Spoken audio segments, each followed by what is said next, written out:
방영된 사랑의 꽈배기 97화에서는 박기태가 살아있다는 사실을 알게 된 경준이 불안해하는 모습을 볼 수 있었는데요. 회장이 된 경준이 자신이 생각하던 회장의 삶이 아니라는 것에 회의감을 느끼는 경준이었죠. 회장이 된 경준은 원별이를 찾아가 도희의 마음을 돌리려 하는 모습을 보여주었는데요. 원별이를 찾아가 갈비를 사주는 경준이었죠.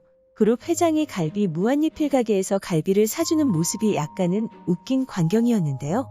이후 도희가 원별이를 찾기 위해 갈비집으로 찾아왔고 그렇게 경준을 만나게 됩니다. 경준은 도희에게 가성비가 좋아 이 집을 좋아하지 않았냐며 같이 갈비를 먹자고 말했고 도희는 경준에게 미자가 들어오라고 말했다며 집에 들어가라고 말합니다.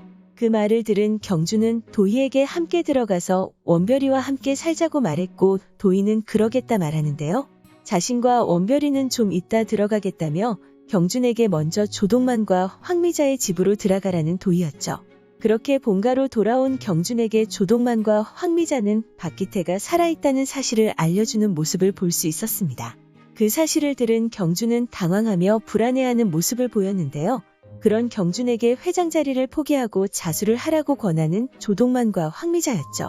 그렇게 경준은 자수를 할 마음을 먹는 경준의 모습을 볼 수 있었는데요. 다음날 황미자가 차려주는 마지막 아침을 먹은 경준은 먼저 동방으로 향합니다. 이전 검토하던 서류에 결재한 후 사직서를 함께 내민 경준이 이제 자수를 하러 경찰서로 향하고 있었는데요. 경찰서로 향하던 경준에게 박기태가 다가와 칼을 들이밀며 협박하는 모습이 나오며 97화가 마무리되었습니다. 그렇게 박기태가 경준에게 복수를 하려는 것으로 보이는데요. 이번 화에서 골드바를 처분한 박기태가 다리가 다 나았으니 경준에게 복수를 하겠다 결심하는 모습을 볼 수 있었죠. 이후 예고에서 흥미로운 부분을 발견할 수 있었는데요. 박기태에게 공격을 당하는 것으로 보이던 경준이 너무나도 멀쩡한 모습으로 경찰서 앞에 서 있는 모습을 볼 수 있었습니다.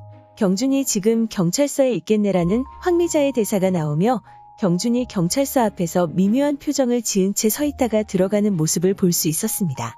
그렇게 자신의 모든 죄를 자수하고 처벌받으려는 경준이 아닐까 생각되는데요. 그런데 박기태는 어떻게 됐을까요?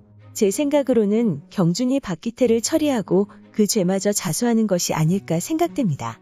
먼저 경준을 찾아온 박기태는 단순한 협박이 아닌 자신을 죽이려 했던 경준을 역으로 죽이려 할 것이라 생각되는데요.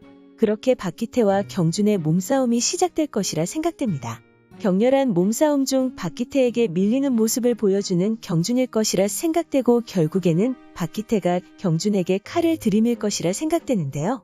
하지만 그 상황에서 경준이 다시 박기태와의 몸싸움을 벌일 것이고 그러던 중 두 사람이 넘어지면서 박기태가 자신이 들고 있던 칼에 찔리지 않을까 생각됩니다.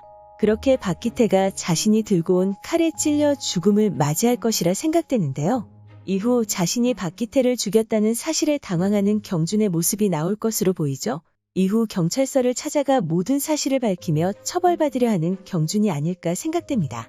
그렇게 예고에서 나왔던 경찰서 앞에 서 있던 경준의 미묘하게 이상한 표정은 자신이 사람을 직접 죽였다는 것에 넋을 잃은 경준일 것이라 생각되는데요. 이후 경준이 예고에서 나왔던 대로 경찰서에 자신의 발로 걸어 들어가 모든 사실을 밝힐 것으로 보이죠. 하지만 아직까지 6화를 남겨두고 있는 상황에서 메인 악역인 박기태와 경준이 두 사람이 다 사라지는 건 시기상조로 보이는데요.